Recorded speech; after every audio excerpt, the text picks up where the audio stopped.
Dear friends, welcome to the next topic of study in the ongoing course in journalism and mass communication. In the courses for the second semester, the areas we shall take up now include media law and ethics. Media ethics deals with the specific ethical principles and standards of the media, including broadcast, print and entertainment media. It now also includes the internet. The field covers many varied and highly controversial topics ranging from misleading or one-sided reporting, portrayal of obscenity and violence, suggestive advertising, political and commercial interests of media houses and journalists, duties and responsibilities of journalists, conflicts of interest, war journalism, and the recent phenomena of paid news. Every journalist and journalism student, whether studying traditional print media or the modern convergent media, must know the legal and ethical aspects of publishing a story. There are two main aspects of media regulations. The first is the media laws about the publication of a story which may relate to libel and defamation, and the second is about the media laws about permissible comments on legal proceedings, including contempt of court and also proceedings of parliament, that is contempt of parliament. A journalist must also make ethical choices about each story apart from its possible legal implications. The ethics of journalism is one of the most well-defined branches of media ethics. Journalistic ethics tend to dominate media ethics, sometimes almost to the exclusion of other areas. The main subjects covered by journalism ethics include the following. Number 1, manipulation of news. News can manipulate and be manipulated by anyone who is or considers himself to be powerful enough. Governments and private corporations alike may attempt to manipulate news media. Governments, for example, by censorship, and corporations by share ownership or advertising pressure. The methods of manipulation are subtle and many. Manipulation may be voluntary or involuntary. Those being manipulated at times may not be aware of the fact that they are being manipulated. Number 2, the issue of truth. Truth may conflict with many other values because a government or a commercial organization may at times not be interested in people knowing the truth. This can lead to ethical conflicts. Number 3, public interest. Revelation of classified government or military secrets and other sensitive government information, even if it is true, may be contrary to public interest, or so the government or the bureaucracy might believe. However, public interest is not a term which is easy to define, since governments of all the kind, whether it's a democratic setup or not, always take shelter behind the issue of so-called public interest when they do not want to reveal certain information. The next is the issue of privacy. Unsavory or private details of the lives of public figures are central content, especially in entertainment media. Publication is not necessarily justified simply because the information is true. Privacy is also a right, and a right which conflicts with free speech. Taste. Photojournalists may often confront situations which may shock the sensitivities of their audiences. For example, visuals of severely injured or deceased people, human remains, filth, etc., are rarely screened or published. The ethical issue is how far should one risk shocking an audience's sensitivities in order to correctly and fully report the truth. The next aspect is conflict with the law. Journalistic ethics may conflict with the law over issues such as protection of confidential sources. There is also the question of the extent to which it is ethically acceptable to break the law in order to obtain news. The recent trend of having sting operations with hidden cameras, undercover reporters going to the extent of moving around with fictitious identities, and many other similar situations are examples of this conflict. For this reason, many believe that ethics in journalism is actually an impossible situation that can never be applied in practice. In fact, some practitioners of journalism believe that the very nature of journalism, that is to report what is going on within the establishment and to bring it before the eyes of the public, may involve, and certainly it does involve, contravening certain laws, using certain tactics which might not be truly legal. And of course, they might not be ethical at times, but again, that is the only way news can be extracted from sources. So, in countries with a democratic system of governance, the relationship between the media and the government is very special. The freedom of the media may be enshrined in the Constitution and have precise legal definition and enforcement. The exercise of that freedom by individual journalists is a matter of personal choice and application of ethics. Modern democratic government subsists in representation of millions by hundreds. For the representatives to be accountable and for the process of the government to be transparent, effective communication paths must exist to their constituents. Today, these paths consist primarily of the mass media to the extent that if press freedom disappeared, so would most political accountability. In this area, media ethics merges with the issue of civil rights and politics. The press is one of the primary guardians in a democratic society of many of the freedoms, rights, and duties discussed by other fields of applied ethics. In media ethics, the ethical obligations of the guardians themselves come more strongly into the foreground. Who guards the guardians? This question also arises in the field of legal ethics. A further self-referentiality or circular characteristics in the media ethics is the questioning of its own values. Meta issues can become identical with the subject matter of media ethics. This is most strongly seen when artistic elements are considered. Another characteristic of media ethics is the disparate nature of its goals. Ethical dilemmas emerge when goals conflict. The goals of media usage diverge sharply. Media usage may be subject to pressures to maximize economic profits, entertainment value, information provision, the upholding of democratic freedoms, the development of art and culture, fame, and of course vanity. So, what is the role of government and business in this whole issue of media ethics?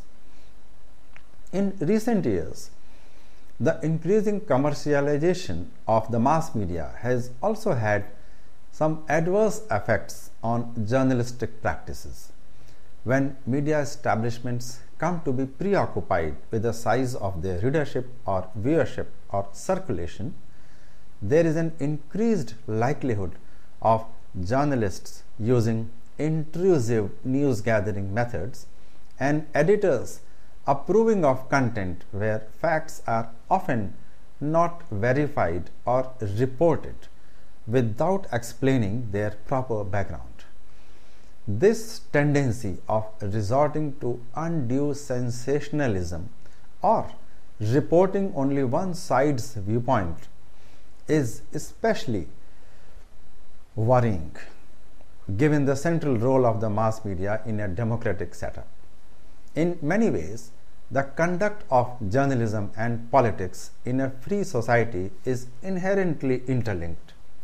Without the free flow of information and opinions, individuals and groups cannot form the rational choices which are ultimately translated into public policies and governmental action.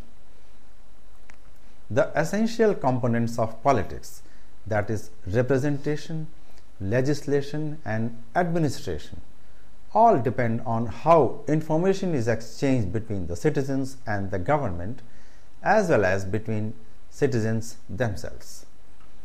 Very often, some statements and actions come to gain meaning only on account of the publicity given to them.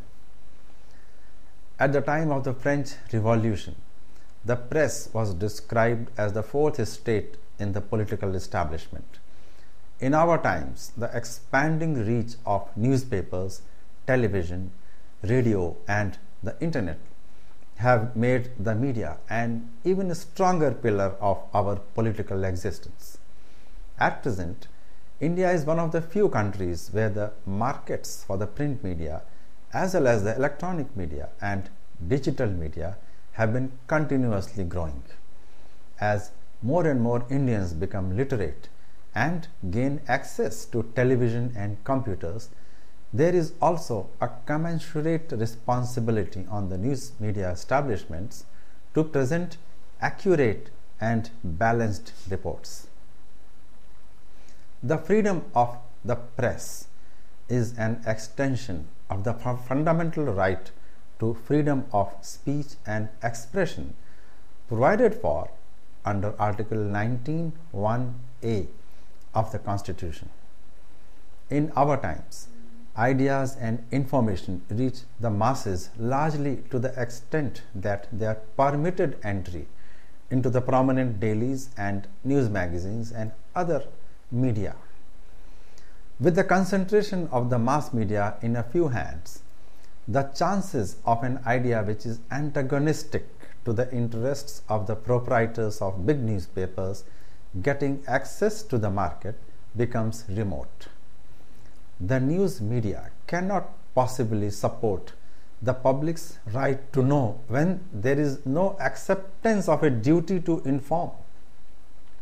To the press, the public's right to know extends only to what the press decides or elects to tell. There can be no doubt that any mass medium having the greatest circulation would influence the political life of the country, because the ideas for which a prominent paper stands have the greatest chance of being circulated among the widest section of the public. It will affect the economic pattern of the society. The integrity of the news becomes a matter of profound social concern. There is also an affirmative obligation on the part of the government not to abridge the freedom of expression or to allow monopolization by any party in the mass media. Our vibrant democracy survives to a great extent by the contribution made by the newspapers. The rights of millions of people who have no scope or opportunity to raise their voice should be given a voice in the mass media. It is said that the victories of freedom of speech must be won in the minds of the people before they are won in courts. There are different perceptions about issues related to the media. the question of ethics in media is all about how people in general, especially those who are affected by the media's work, perceive the media and its way of working. The point is that everyone acknowledges that the fundamental objective of journalism is to serve the people with news, views, comments, and information on matters of public interest in a fair, accurate, unbiased, and decent manner and language. Towards this end, everyone appreciates the role of the media unless and until the probing eyes, ears, and hands of the media do not reach the doors of those very people who have so far been the strongest supporters of the media's freedom. Whenever there is an example of how the media or media persons have erred in performing their duty, there are two sides to the story.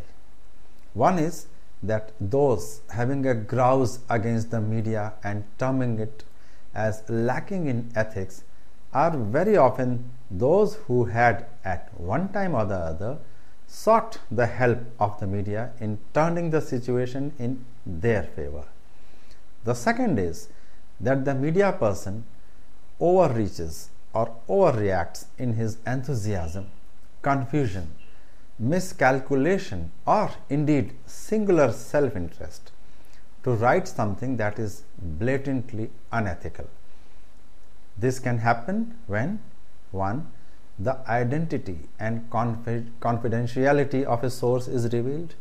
2. The information conveyed to the journalist in good faith is used with some other intention. 3. The media person intentionally writes something that is one-sided, incomplete, or incorrect in order to help someone with or without receiving some benefit in cash or kind from those who stand to gain from such a report. Number 4. The media person intentionally or otherwise invades the privacy of an individual during the course of work. All the situations mentioned here cover largely the issues arising out of the broader issues of media ethics. As is evident from these situations, the issue of ethical practice of media activity has to be constantly ensured at two levels.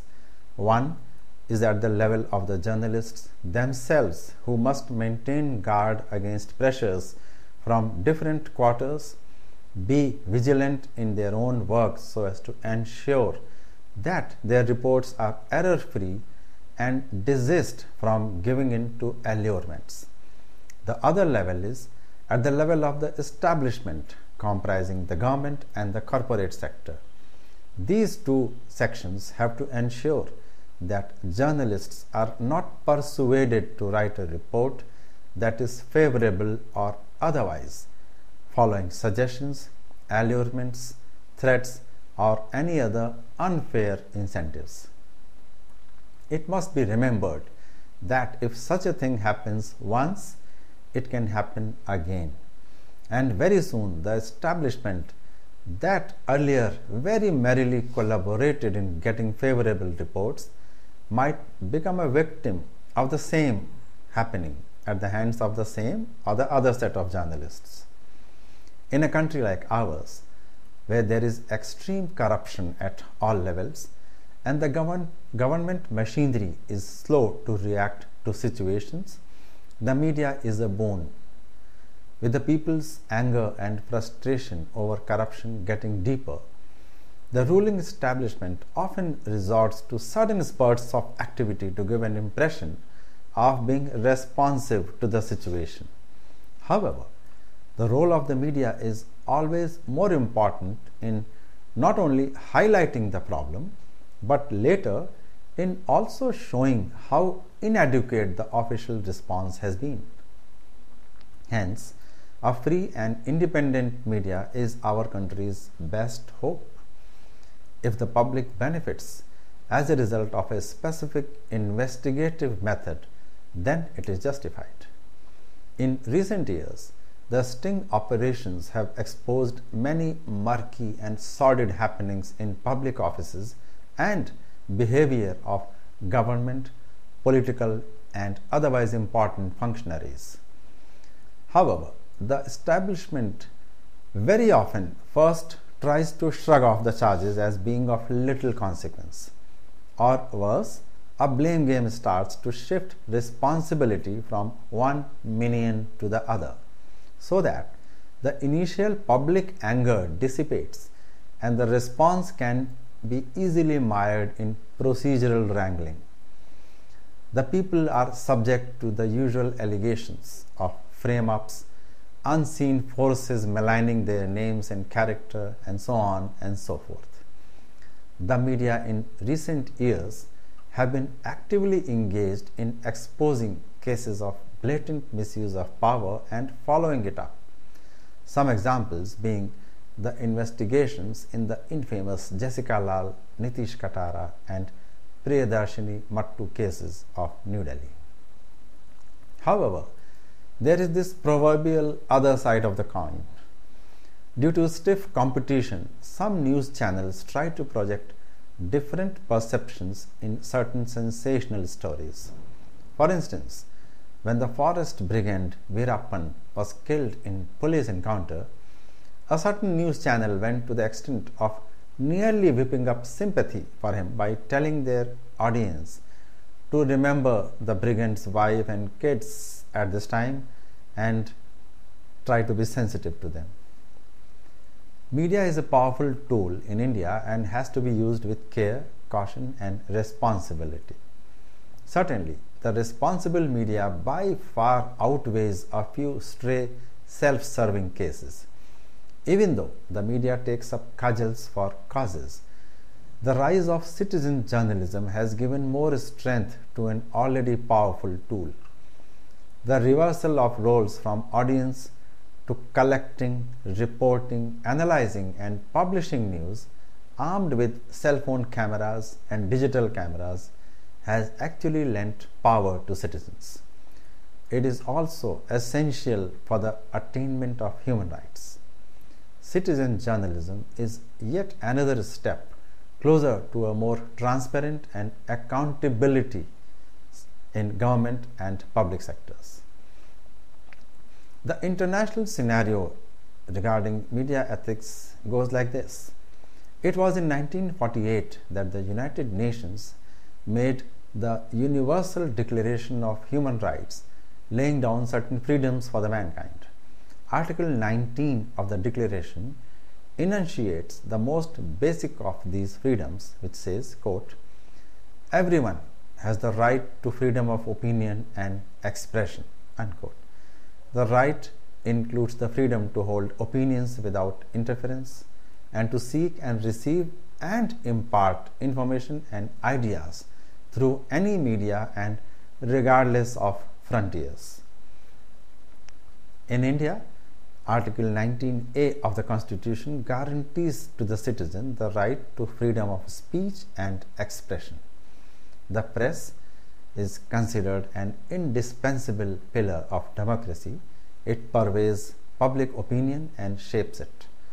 Parliamentary democracy can flourish only under the watchful eyes of the media.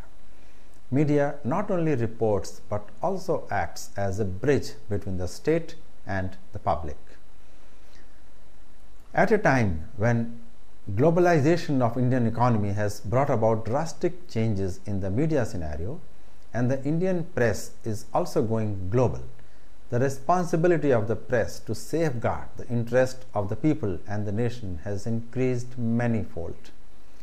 With the advent of private TV channels, the media seems to have reached every corner of the lives of the people and society in every walk of life. Such is the influence of the media that it can make or unmake any individual, or any institution, or any thought. But at the same time, journalism is a profession that serves. By virtue thereof, it enjoys the privilege to question others. This privilege includes the right to collect information from primary authentic sources which are of use and importance to the society or the nation, and then report the same in an unbiased and positive way with the aim to inform and not to create sensation and harm the public. Any direct or indirect interference from the state, the owner, or the other sector of the government and society is actually an encroachment on its freedom to discharge its duties towards the society. However, to enjoy these privileges, the media must follow certain ethics in collecting and disseminating information.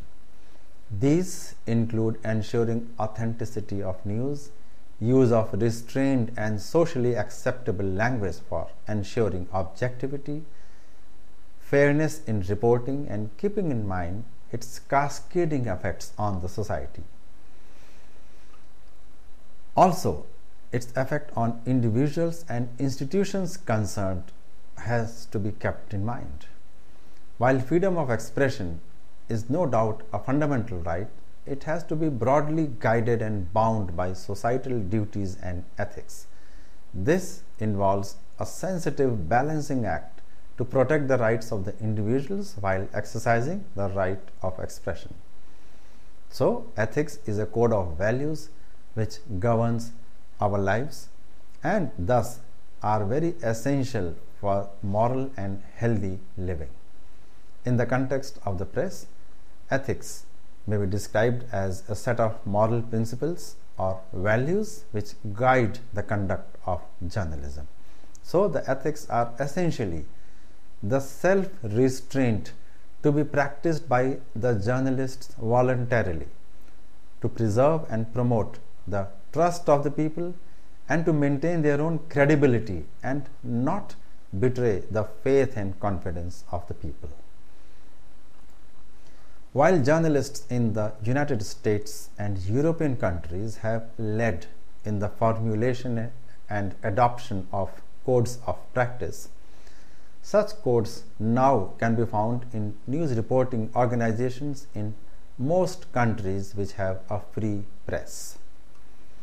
The written codes and practical standards vary somewhat from country to country and organization to organization, but there is a substantial overlap among mainstream publications and societies. The International Federation of Journalists, a global organization of journalists from nearly all the free and democratic countries, launched a global ethical journalism initiative in the year 2008 aimed at strengthening awareness of these issues within professional bodies.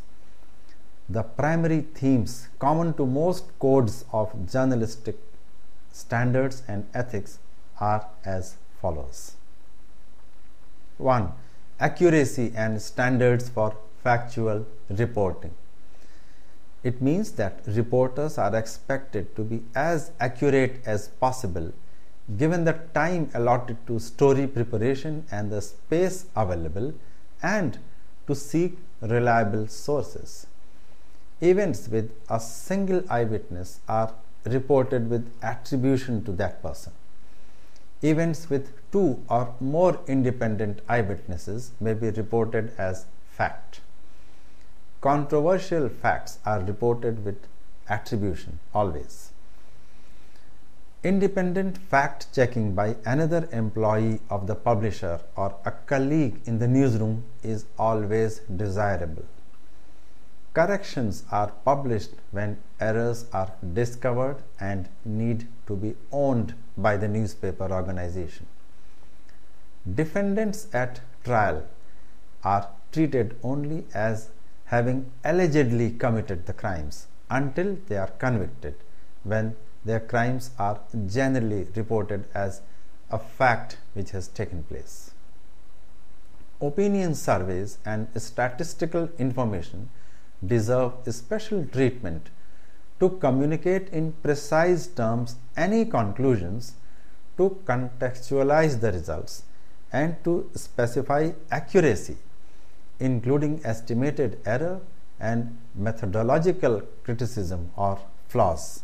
Plus, such results of surveys and statistics must always be attributed to the organization or the team that has conducted those surveys.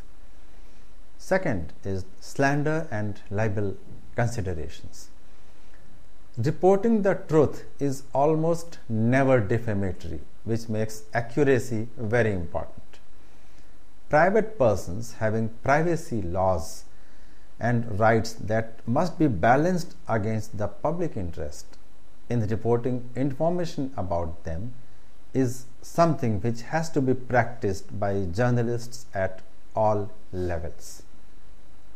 Number 3, the harm limitation principle. During the normal course of an assignment, a reporter might go about gathering facts and details, conducting interviews, doing research, background checks, taking photos, videotaping, recording sound. Such harm limitation deals with the questions of whether everything learned should be reported, and if yes, then how. The principle of limitation means that some weight needs to be given to the negative consequences of full disclosure, creating a practical and, of course, ethical dilemma. The Society of Professional Journalists, another international organization, has come up with a code of ethics which offers this advice. Show compassion for those who may be affected adversely by the news coverage. Use special sensitivity when dealing with children and inexperienced sources or subjects. Be sensitive when seeking or using interviews or photographs of those affected by tragedy or grief. Recognize that gathering and reporting information may cause harm or discomfort to certain people. Pursuit of news is not and never a license for arrogance. Recognize that private people have a greater right to control information about themselves than do public officials and others who seek power, influence, or attention. Only an overriding public need can justify intrusion into anyone's privacy. Show good taste. Avoid pandering to lurid curiosity. Be cautious about identifying juvenile suspects or victims of sex crimes. Be judicious about naming criminal suspects before the formal filing of charges. Balance a criminal suspect's fair trial rights with the public's right to be informed and the police or the investigating agencies exercise to come out with every detail that might help them in prosecution. The next point is regarding taste, decency, and acceptability. Audiences have different reactions to depictions of violence, nudity, coarse language, or to people in any other situation that is unacceptable to or stigmatized by the local culture or laws, such as the consumption of alcohol, homosexuality, illegal drug use, etc. Even with similar audiences, different organizations and even individual reporters have different standards and practices. These decisions often revolve around what facts are necessary for the audience to know. Only such facts need to be disclosed, while others can very well be kept away from the report because they don't affect the basic import of the report. When certain distasteful or shocking material is considered important to the story, there are a variety of common methods for mitigating negative audience reaction. Advance warning of explicit or disturbing material may allow listeners or readers to avoid content they would rather not be exposed to. Offensive words may be partially obscured or bleeped. Potentially offensive images may be blurred or narrowly cropped. Descriptions may be substituted for pictures. Graphic detail might be omitted. Disturbing content might be moved from a cover to an inside page or from daytime to late evening telecast, when children are less likely to be watching it. There is often considerable controversy over these techniques, especially concern that obscuring or not reporting certain facts or details is self-censorship that compromises objectivity and fidelity to the truth and which does not serve the public interest. For example, images and graphic descriptions of war are often violent, bloody, shocking, and profoundly tragic. This makes certain content disturbing to some audience members, but it is precisely these aspects of war that some consider to be the most important to be conveyed. Some argue that sanitizing the depiction of war influences public opinion about the merits of continuing the fight and about the policies or circumstances that initially precipitated the conflict. The amount of explicit violence and mutilation depicted in war coverage varies considerably from time to time, from organization to organization, from country to country, and of course from individual to individual. Reporters have also been accused of indecency in the process of collecting news, namely that they are overly intrusive in the name of journalistic insensitivity. The next point is campaigning in the media. Many print publications take advantage of their wide readership and print persuasive pieces in the form of unsigned editorials that represent the official position of the organization. Despite the ostensible separation between editorial writing and news gathering, this practice may cause some people to doubt the political objectivity of the publication's news reporting.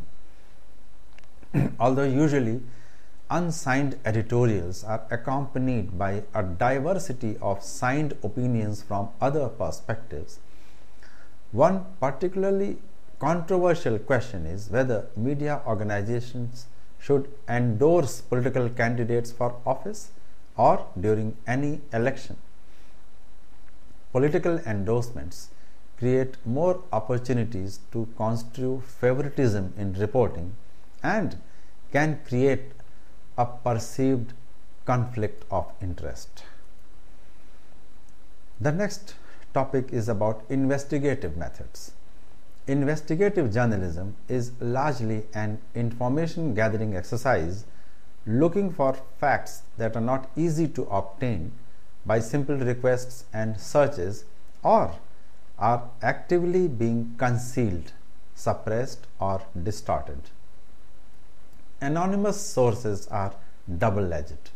They often provide especially newsworthy information such as classified or confidential documents and information about current events, information about a previously unreported scandal, or the perspective of a particular group that may fear retribution for expressing certain opinions in the press. The downside is that the condition of anonymity may make it difficult or impossible for the reporter to verify the source's statements. Sometimes sources hide their identities from the public because their statements would otherwise quickly be discredited. Thus, statements attributed to anonymous sources may carry more credibility than when they are attributed to someone. Some questions that often arise in the course of a reporter's duty are as follows. Is it ethical to make an appointment to interview an arsonist sought by the police without informing the police in advance of the interview? Is lack of proper attribution equated to plagiarism or copying? Should a reporter write a story about a local priest who confessed to a crime if it will cost the newspaper readers and advertisers who are sympathetic to the priest? Is it ethical for a reporter to write a news piece on the same topic on which he or she has written an opinion piece in the same paper? Under what circumstances do you identify a person who was arrested as a relative of a public figure, such as a local sports star or a local celebrity? Freelance journalists and photographers accept cash to write about or take photos of events with the promise of attempting to get their work on either the news outlets or get it printed in some news organizations from which they will also be paid. Is that ethical? Can a journalist reveal a source of information after guaranteeing confidentiality if the source proves to be unreliable? And of course, can a source be revealed if the matter reaches a court of law?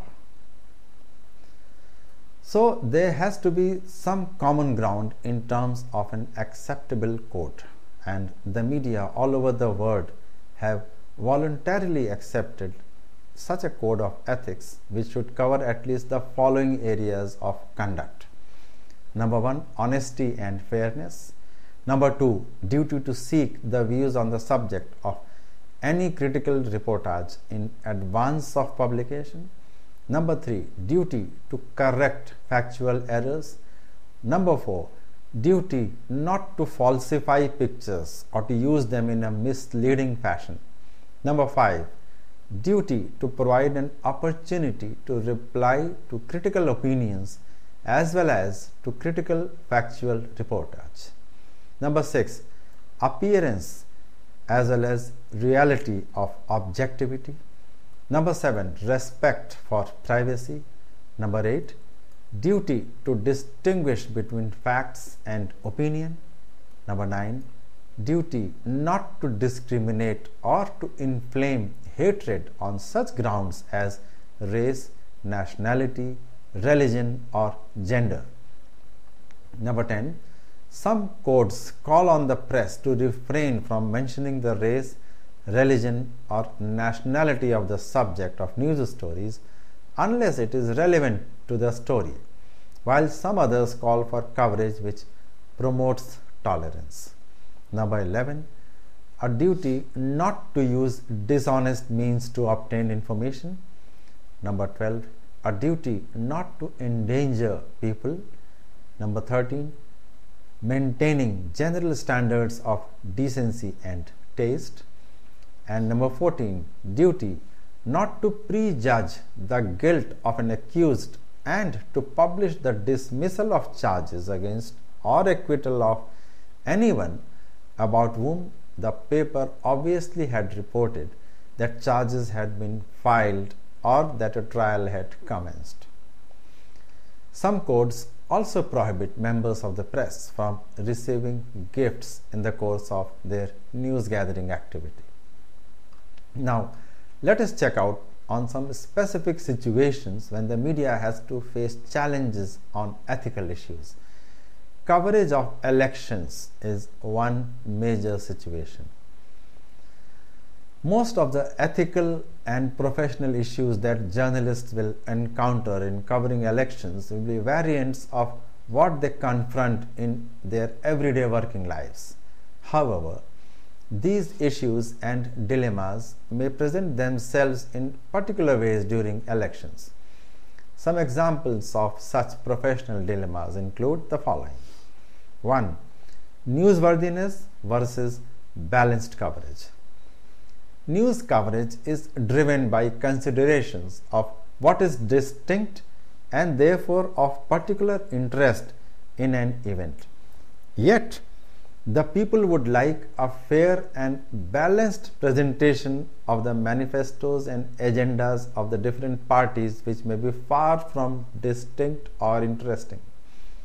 How can the media reconcile their news function with their public service function? Number 2, transparency versus the integrity of the election process. One of the reasons that the media play an essential role in democratic elections is that they are able to subject the election process to scrutiny and expose any malpractice. However, proper administration of an election also depends on security and confidentiality. Balancing these two elements is an issue for lawmakers and those responsible for drawing up electoral regulations, but it is also a day-to-day practical issue for journalists themselves. So, if the election process is having integrity, then it has to be confidential. Then how transparent can its reporting be done?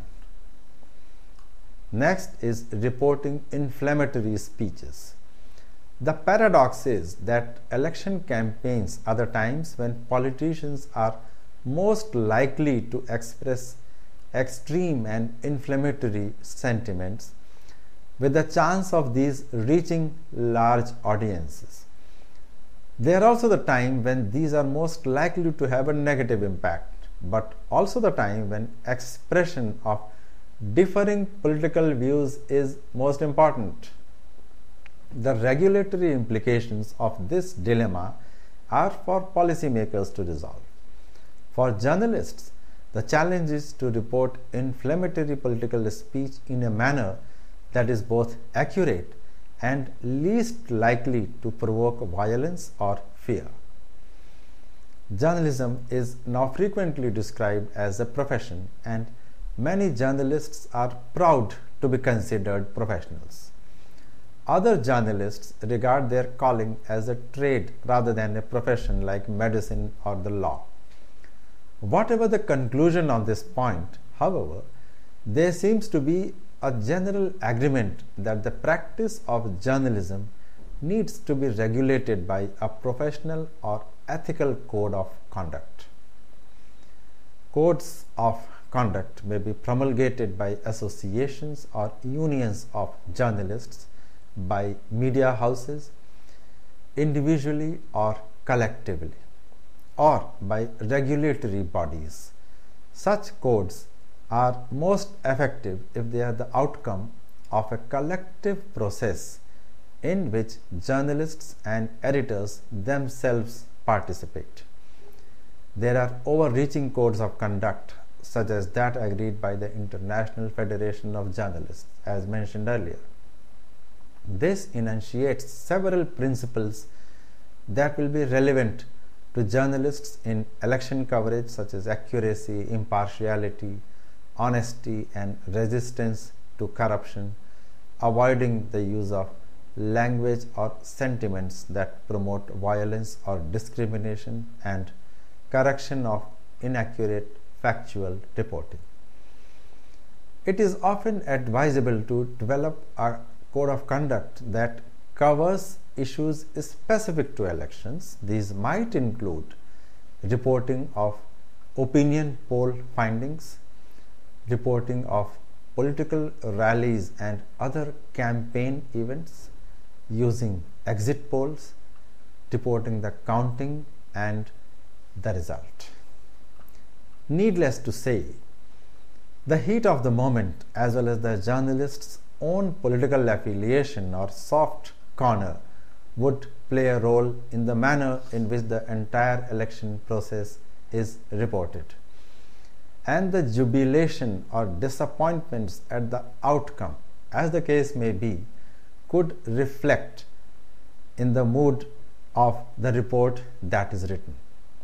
It must be remembered that alert readers can make out that the reporter or the writer has infused some personal views or sentiment in the election coverage, and that is why charges of political affiliation are very easily labeled on newspapers and their reporters before and during the election. In Indian context, coverage of elections, whether to the state assemblies or to parliament, Lok Sabha elections that is, are very often given the color of being guided by certain political forces, political parties, or even the political leaders. It is also very easy to level the allegations that the ruling party at either the central level or at the state level is using the official machinery and the official allurements to impact the coverage of the election in those areas where the ruling party is either in a dominant position or it is not likely to make any substantive gains. In fact, such pressures are very common for journalists to face in every kind of elections, whether it is a general election or even a small, low-level, city-level election. The freedom of the press has to be preserved and protected not only from outside interference but equally from those within. An internal mechanism for adherence to guidelines is sought to be ensured through mechanisms such as letters to the editor, internal ombudsman in the media houses, the press council, the media watch groups which keep track of lapses committed by the media persons, journalists, or even the media house managements. These measures not only ensure the accountability of the media and act as a brake on the arbitrary and unbridled use of power, but also help to enhance the credibility of the press. These ethics are not in the nature of control on the press, but are necessary for fair and objective use of the press for maintaining freedom of speech and expression in true spirit. The mandate of the Press Council of India, as well as similar bodies across the world, is to specifically promote the standards of the media by building up for it a code of conduct. It is to be appreciated that our legislation very wisely did not entrust on the Council the task of laying down a code of conduct, for ethics cannot be mired down in a straitjacket, and ethics cannot be enforced by a government or a bureaucracy that could very often be subject of putting such pressure on the media and be an object of being the source of such kinds of mishappenings. From their very nature, these broad principles cannot be treated as cast iron, absolute rules of law, rigidly applicable in all situations and under all circumstances. These are flexible, general principles, the range, reach, and terrain of which are the wider than those of the law. The sanction behind them is moral. The source of their motive force is within the conscience of the media person concerned. The pronouncement and directions of the council, that is the press council, activate that conscience, and the principles articulated by the press council act as lights that lead and guide the journalists along the path of ethical rectitude. Compiled in a compendium titled Norms of Journalistic Conduct, they act as a reference guide in varying circumstances for the journalists. What more accurate and better way to conclude can be than the words of Mahatma Gandhi, an eminent journalist in his own right? Quote, The sole aim of journalism should be service. The newspaper press is great power, but just as unchained torrent of water submerges the whole countryside and devastates crops, even so an uncontrolled pen serves but to destroy. If the control is from without, it proves more poisonous than the want of control. It can be profitable only when exercised from within. With this observation, we come to the conclusion of this discussion. As we have seen, the topic of media ethics is a complex one. While it is easy for the people, the media users, to complain about the media in the modern world having forgotten everything about ethics in the race to be first to report news, for media persons the challenge is more tough. While obviously they want to be the first to report anything, they also have to ensure that there is no legal hassle or controversy after the first news is broken. Then there are people's expectations and influences on the media from various quarters. Amidst all this is the commercial aspect, as per which a media house has to be commercially viable also. Unlike the three pillars of democracy, where the government bears the cost of supporting them, that is the executive, the judiciary and the legislature, the press is on its own. It has to earn for running itself, it has to uphold its own standards, and it has to uphold the standards of free speech in society. And on its shoulders lies the responsibility to uphold democracy as well. It is no wonder that the media often finds it difficult to play so many roles all at once. In the next discussion, we shall look at some mechanisms to ensure that the media maintain its credibility and code of ethics, and then we'll move on to various laws that impact the working of the media industry. Till then, my best wishes and thank you.